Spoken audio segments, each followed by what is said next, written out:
2 Chroniques, chapitre 1. Salomon demande la sagesse.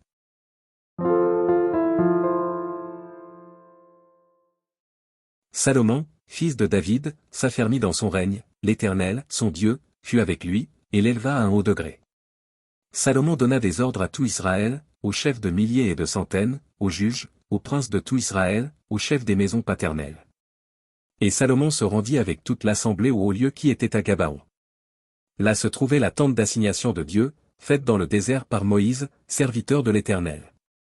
Mais l'arche de Dieu avait été transportée par David de Kirjath-Jarim à la place qu'il lui avait préparée, car il avait dressé pour elle une tente à Jérusalem.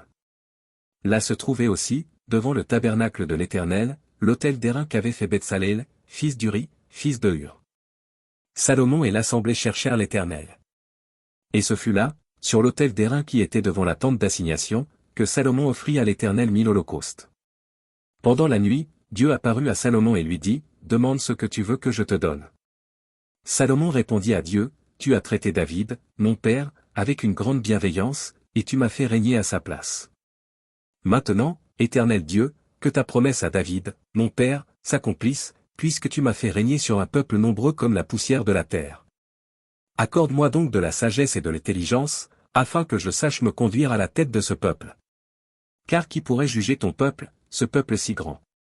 Dieu dit à Salomon, puisque c'est là ce qui est dans ton cœur, puisque tu ne demandes ni des richesses, ni des biens, ni de la gloire, ni la mort de tes ennemis, ni même une longue vie, et que tu demandes pour toi de la sagesse et de l'intelligence afin de juger mon peuple sur lequel je t'ai fait régner.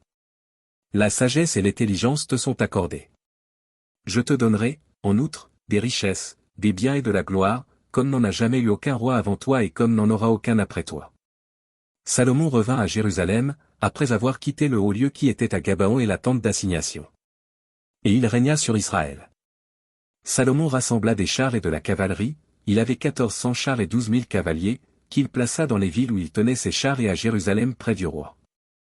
Le roi rendit l'argent et l'or aussi commun à Jérusalem que les pierres, et les cèdres aussi communs que les sycomores qui croissent dans la plaine. C'était de l'Égypte que Salomon tirait ses chevaux, une caravane de marchands du roi allait les chercher par troupes à un prix fixe. On faisait monter et sortir d'Égypte un char pour 600 cycles d'argent, et un cheval pour 150 cycles. Ils en amenaient de même avec eux pour tous les rois des Hétiens et pour les rois de Syrie.